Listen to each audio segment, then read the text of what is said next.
দোয়া করতে জানা, এটার জন্য কোনো আপনার মাস্টার্স করতে হয় না। দোয়ার উপরে আপনাকে পিএইচডি করতে হবে না, খুব সিম্পল বিষয়, এখনই শিখে নেন। দোয়ার জন্য আদব হলো যে আপনি আল্লাহর কাছে দোয়া করতে গিয়ে প্রথমে আল্লাহর প্রশংসা করবেন। আল্লাহ, আপনার অনেক নিয়ামত আমি ভোগ করছি, আপনি আমাকে অনেক নিয়ামত দিয়েছেন। স্বীকৃতি দেওয়া যে আল্লাহ আমি সুস্থ, অনেকে সুস্থ না।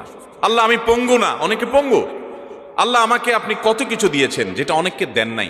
আমার চোখ দুটো ভালো, আমার অনেক নিয়ামত আমি আপনার ভোগ করছি। আল্লাহ, আমি আপনার নিয়ামতের শুকরিয়া আদায় করছি, স্বীকৃতি দিচ্ছি, কৃতজ্ঞতা আদায় করছি।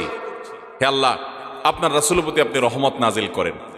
আপনি যদি লম্বা চড়া বিস্তারিত না বলতে পারেন, আপনি সূরা ফাতিহাটা পড়েন, আলহামদুলিল্লাহ রাব্বিল, আল্লাহর প্রশংসা সেখানে হয়ে গেছে, আলহামদুলিল্লাহ রাব্বিল আলামিন পড়েন, দুরূদ শরীফ পড়েন, বাস। এরপরে আপনি এবার বলেন, আল্লাহ আপনি আমাকে মাফ করে দেন। আল্লাহ আমার বাবা চলে গেছেন, তাকে মাফ করে দেন। আল্লাহ আমার মা দুনিয়া থেকে চলে গেছেন, তাকে মাফ